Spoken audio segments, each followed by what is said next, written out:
Hello everyone. This is game 3 of the T1 versus JDG series, currently tied up at 1-1, where JDG won the first game due to a colossal draft difference, and then T1 won the second game just due to them not being super far behind in the draft, well, actually winning the draft if I'm not mistaken, and just playing a lot better than JDG.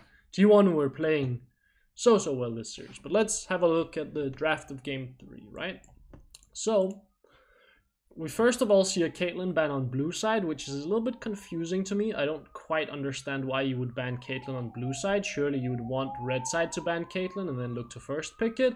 Maybe you're worried that they're gonna leave up Caitlyn and then, I don't know, Caitlyn plus another over OP, but I don't see what would be more OP than the Caitlyn.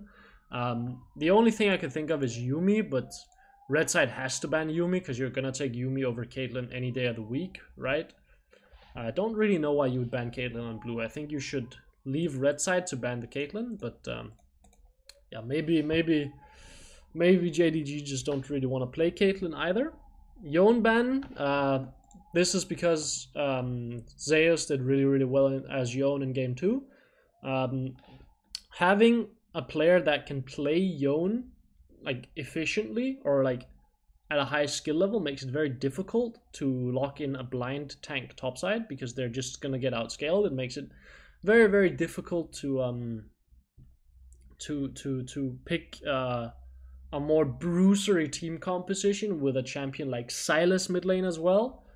Makes it hard to pick like less burst, less control compositions, if that makes sense. It makes it hard to play comps that just want to go in and fist fight, because Yone's entire weakness is he really struggles with getting on top of people, right? He really struggles with hitting and he can be locked down quite easily.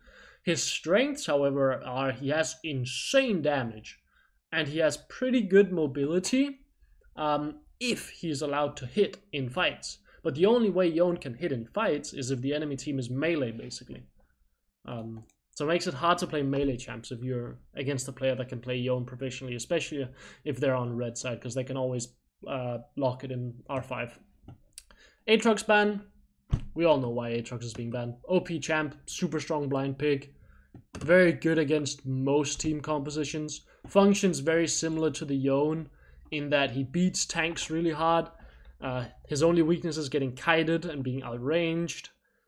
He can come in more blind than Yone can. That's also why he's a higher priority ban. He has a lot better matchups than Yone does, and he can do more in fights than Yone can. Like, Yone is better in super optimal situations, I think, but Aatrox is better just overall. He's a lot more well-rounded than Yone is, which gives him a lot of value. Sejuani ban comes in. Sejuani has just been an OP champ this entire tournament, so it makes sense. Graves comes in as a ban as well. Graves has also been super broken. We've seen what Kanavi can do with Graves. He's done mad things. Ornhover comes out. I think first pick here, we probably just look for Lucian, or we look for Nami. I think some teams are first picking Nami now instead of the Lucian.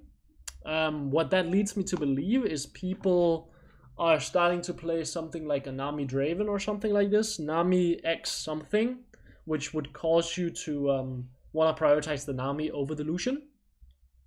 But ideally, obviously, you're still looking for a Lucian-Nami combo here. But I think here you just lock in Lucian. Yeah, I think I've talked extensively about why I hate Viego, at least coming out early. Viego is super reliant on getting resets, and he's very weak if he can't get resets, and he struggles with hitting in fights. He's very good at controlling space with his E, and he like obviously takes over a fight if he gets a reset. That's just how it works. Like, Viego will always have an X factor to him. It's kind of like a Blitzcrank, right? Well, not. It's the same idea as a Blitzcrank, right? Like, even though the champion might be suboptimal in a spot and might really struggle with playing the game, all it takes is one hook on the enemy carry and Blitzcrank has just won the game on his own, right? It's the same with Viego. Even though he might really struggle with hitting, even though he might not be able to deal a lot of damage in most fights, one good fight, one reset is all it takes, and then Viego will carry the game from there. So in that way, I can understand why you'd want to play Viego. I think the problem is just there's so many OPs up. Like you have Lucian up, you have Azir open, you have Sylas open, you have Ryze open, you have Victor open, you have so many champs open.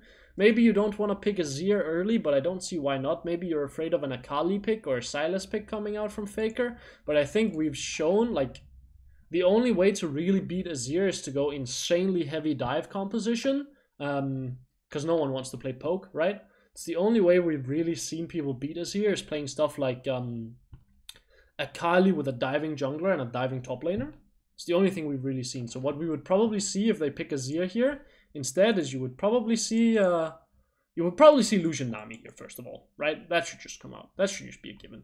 And then you would probably see an Akali come out here. And then you would probably look for something like an Ornn top lane. And what jungler would you look for then? You would want a diving jungler. Hecarim doesn't really work too well, I don't think. Kindred doesn't work either, I don't think. Would depend on enemy team composition, but yeah. That's what would happen here. I hate the Viego first pick. T1 should just slam Lucian Nami here. I think they will as well, if I recall correctly. I think it's just Lucian Nami slam here. And then JDG will respond with Aphelios Lulu. You could play Lulu Kog'Maw into... well, it's hard. I think you could blind pick Lulu here on JDG side. Blind pick Lulu and then go Azir. I think that would be really cool. Well, it's not blind Lulu, right? But I think you could be really, like, cheeky here and play something like a Lulu here and then go Azir. And then you could look for Kog'Maw on this because they will ban Aphelios. And they will never expect a Kog'Maw. I think Kog'Maw is okay into Lucian Nami. Like, Kog'Maw Lulu is still fine into Lucian Nami. Obviously, they will lose lane, but everyone will lose lane against Lucian Nami. That's just how it works. You could also just not pick Azir here. Azir is kind of susceptible to getting one-shot by Lucian Nami, and it's hard to get on top of him. Like, it's pretty easy for him to play. You could just play Ryze and then see what Faker is going to do. That works as well. But I think what you could do here from JDG is just Lulu and mid here. I think that would be really good. I think you could Lulu and then Ornn as well. Problem is just then you run into Fiora here. And it gets a little bit difficult for you then. But I still think it will be fine. I think Lulu has to come out here, for sure. But I hate Aphelios. I don't like Aphelios coming out this early. I talked about it in the first draft video, but Aphelios runs into so many weaknesses with the Lucian Nami. Where people think that Aphelios will just magically do really well into them, but they actually play more of a mid-rangey style, which allows the team composition on this side to pivot into a more mid-rangey style instead of going full-on dive. Like, people for some reason think Lucian Nami has to be played with a diving team composition, which is just false. It doesn't. It can be played with a more mid-rangey poke comp as well. And then you just play around rapid fire and Lucian ults, which is still good. Which would be good against this team composition right now, for example. I think Azir would be a good pick here. Because you can ban out 2 mid laners here. And then you're just winning pretty hard. I think you pick Azir here and you ban Sylas Akali. And the game is just kind of over. Ryze. Not a huge fan of it. But same argument as last game, right? Makes it hard for Aphelios and Viego to play the game. Because they have to dive into him and Ryze can CC them and set up. Means that you have to ban Lee Sin though from JDG side. Otherwise it gets a bit ugly. Yep, there's the Lee Sin ban. You probably just ban Azir from T1 side. Azir ban here looks good. Galio ban. I don't really like the Galio ban. You kind of want them to play Galio here. If they dive into you, you can pivot into something like a Kindred in the jungle. Kindred looks good here. I obviously don't know if Owner can play Kindred, but you could pivot into like an anti-dive jungler. Could even play Trundle, could even play Maokai. Maokai, you just end up running into a lot of magic resist on the enemy team and Merc Treads though, so that might be a bit ugly. Graves is banned, so that's not possible either. You need some sort of AD anti-dive jungler. Or you could play Udyr, but Udyr is banned on this tournament, I think, or in this tournament, so maybe not. Is there any top laners you could pick? Renekton wouldn't be bad if they pick Galio here. I think Renekton would be fine. Top lane. Because the enemy team is diving into you at that point then, and Renekton actually has value when the enemy team dives into you. So I think that would be fine as well. Yeah. I think Galio ban is a misunderstanding from T1 here of what they have to do. Yeah. Don't think Galio ban is good. I think you can easily pick Renekton here if they pick Galio, or pick Renekton on R5 because if they go Galio Camille, or pick Jax even. If they go Galio Camille, you just pick Jax and it's free win. But obviously Jax can only come in if they pick Camille. Oh no, Nocturne is terrible here. Please don't pick Nocturne. Really? Why? Well, I mean, I say that Nocturne is terrible. The idea that T1 has here makes a lot of sense. It's just mid-game fights can get a little bit ugly. But T1 at this point is not playing to win fights. That is not how they plan on winning this game. So, as JDG now, you should recognize that T1 will not win fights. They're diving into Lulu, Aphelios, Viego with Nocturne. It's very hard for Nocturne to really be able to play fights here. But what Nocturne does do is he gives you a lot of threat in side lane. He gives you a lot of threat. He makes it very, very difficult for the enemy team to take pressure in side lane, to be able to move first, and to be able to really like gain control over sides. It forces them to kind of group up and play together, which makes it very difficult, or like which makes it very easy to be able to gain pressure in the side lanes for T1, which will then give them side lane towers by having Nocturne hover them. That's what Nocturne is good at. Nocturne is also good at diving during the mid or during the early game, obviously, when he takes level 6. What really complements Nocturne here is the Ryze pick, actually, because Ryze will get push after level 6. One of Nocturne's weaknesses is getting invaded early. He kind of hates that. Viego probably, I don't actually know if Viego beats Nocturne early. I'm not sure, but Nocturne just wants to full clear, get level 6, and then look to play side lanes, or like look to go for ults on the side lanes. Ryze helps with that because Ryze is not planning on doing anything mid lane. Ryze as a champion usually will just shove out mid lane and look to roam to either of the side lanes and then try to win through sides.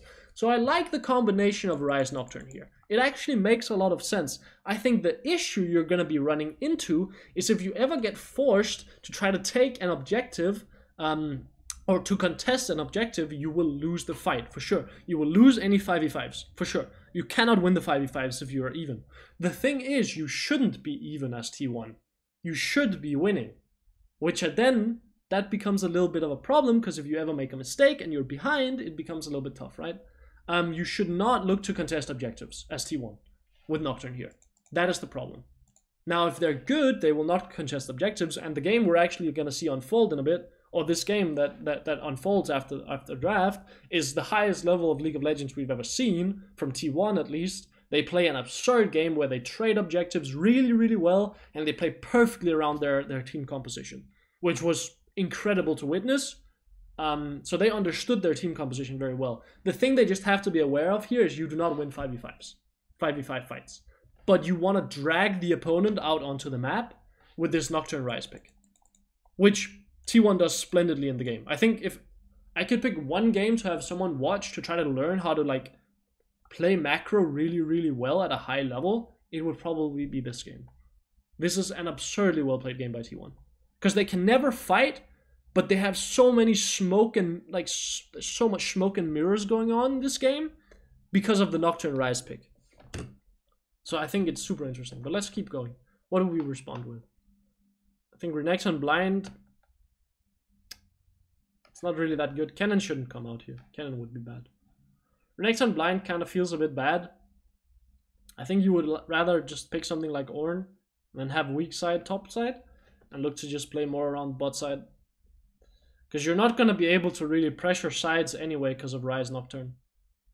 Like, you're not going to be able to play strong side top lane. It just won't happen. Because like no matter what mid laner you pick here, you're going to get shoved in by Ryze at some point. Azir, I think, is probably... Other better picks? You can't go Sylas because you lose lane. You can play Ahri, but that kind of sucks. The matchup kind of blows for Ahri. Yeah, I don't want to play Ari here, really. Can play Victor. I think Victor looks pretty good here. Problem is you're still going to get shoved in. Can play Oriana here. Problem is Oriana kind of doesn't like Lucian and Nocturne. But she really likes playing into Ryze. Can play LeBlanc here. I think LeBlanc is a fine pick. Yeah, I would actually like a LeBlanc pick here. I usually don't like the LeBlanc pick, but I think at this point, you kind of have to, because you have to force fights around mid lane. The entire weakness of Ryze is if you fight around mid lane, he's not that strong. He's only strong really with setup, if that makes sense. Like, he creates setup for his jungler, but if you're fighting 2v2 or 2v3, usually what Ryze does is not good enough to win the 2v2 or 2v3. The entire reason he's so obnoxious is he just shoves and then moves to a side lane and always has a numbers advantage because he can move faster than any mid laner. Yeah, I think you could even play Anivia here. But again, Anivia doesn't Anivia just ensures that you win fights, and she makes it very difficult for Ryze to move in the lane, which I think is good, by the way. I think it's very good. I think Anivia would be good here. I think Veigar would be really, really good here. The problem with Veigar is just you're probably going to lose the game before Veigar can really contain the Ryze. Anivia starts containing the Ryze a lot earlier than Veigar does. Veigar does scale better in my opinion, but right, like you're winning 5v5 fights anyway, so you don't need to pick for something that scales well and makes you win 5v5 fights, because you're doing that anyway. You need to pick for something that makes it difficult for Ryze to play the game and difficult for Ryze to move around the map, because you're already winning 5v5 fights. So you need something that can keep up with the Ryze. Like, you don't have to win draft, or you don't have to play a comp that wins fights super, super hard if the enemy has already shown that they're not going to play you in fights. You need something that can suppress their win condition. It is a complete misunderstanding of what should happen in this game that they pick a Seer here, I think. It's a complete misunderstanding of how T1 plans on winning the game. Because T1 will not fight this. If T1 fights, they lose. So you have to make sure that they can't win through any other means. Like, sure, it's nice and all that you're gonna win fights even harder now, but what are you gonna do when T1 just decides they're not gonna fight you and play side lanes? Right? Like, well, shit. Then we're just gonna lose. If you can never force them to fight, then it doesn't matter how good your 5v5 is, right? So I would like to see a LeBlanc pick here instead. I think LeBlanc would be good here. Or Anivia. Both would be good. I think LeBlanc would probably be better, just considering it's an LPL team. They probably have never played Anivia, but I would prefer LeBlanc over a Seer here. Which sounds crazy coming from a coach, right? But especially someone like me who usually prefers control-y and scale-y champions. But I think due to the reasoning that I outlined before, that you're already winning 5v5 fights, you don't have to pick for stronger 5v5. You have to pick for strong, or to pick to suppress the win condition of T1. Azir will be a lot stronger in 5v5s than LeBlanc, yes. But T1 isn't going to play you in 5v5s without having a sizable advantage. So you just have to make sure that they can't get that sizable advantage. And I think LeBlanc is the best pick for that. Could also play Soraka mid lane if you want to. Could also play Karma mid lane. Problem is you have Karma Viego then, which kind of sucks. But yeah, that is my reasoning for not picking Azir. And picking something else instead. Could even play Malzahar here. But then we run into the Veigar problem. I think you just play Gangplank here.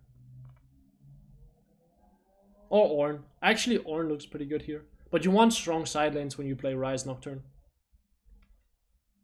Yeah, figured. Ornn would be really good though. Ornn would still be really good. But Gangplank is also good. I think Gangplank gives you better 5v5. And he also wins side lane against Renekton at a certain point. I think, at least. Not sure. But he has a lot of value with his ult. Okay. Gangplank has a lot of value with his ult. I think you could also play Ornn, just because it gives you a solid amount of engage, but we've already outlined that T1 are not really going to 5v5 fight against JDG, because then they will lose. So I think Gangplank is a fine pick. I think you could go for something like the Fiora as well, just because the Fiora, well, maybe Jax as well, because you need to win through sides this game. You need to win through 1-3-1ing. You need to win through side laning. You need to never straight up fight JDG, because if you straight up fight JDG here, you lose. So I think it's either Gangplank, because he has a nice ult, and he's also pretty strong at controlling. Gangplank is more of a pick for the 5v5, which you're not really looking to do anyway, but his ult gives you a lot of value because it allows you to catch people. It actually gives you opportunity to immediately one-shot someone, one of these 3 characters, before the fight starts, with Gangplank ult and Nocturne ult. So in that regard, I like it, because if the enemy mispositions, you can punish them really, really hard with Gangplank. It doesn't really pick that much into your other win condition of split pushing to win, but you're already winning through side lanes, right? You're already going to be winning through side lane because you have Nocturne Rise. So you probably do just pick to get more win conditions than pick to have your current win conditions be even stronger, if that makes sense, right? If you pick something like a Fiora, it is because you want to split push even more, but you're already going to win through split push. So it's not really necessary to have, like, to be winning even more, right? It's the same argument as why you would not pick a Zirgil, but pick something else. It's like, yeah, you're already winning in that regard, so let's cover more bases. Let's cover more ground instead of, like, targeting our focus even further down the path we're already winning, right? Does that make sense? I feel like that's a concept that is very, very misunderstood in League, or not understood at all in League, which is kind of sad in terms of drafting. Like, we're already winning through this way, so let's cover more bases. Let's prevent ourselves from losing to other things instead of trying to win even harder down the line. We're already winning. I think that's why Gangplank makes a lot of sense here, instead of something like a Fiora or an Ornn, because they don't provide the same type of value. But yeah, hopefully you guys enjoyed the draft video, and yeah, have a good one. See ya. Bye-bye.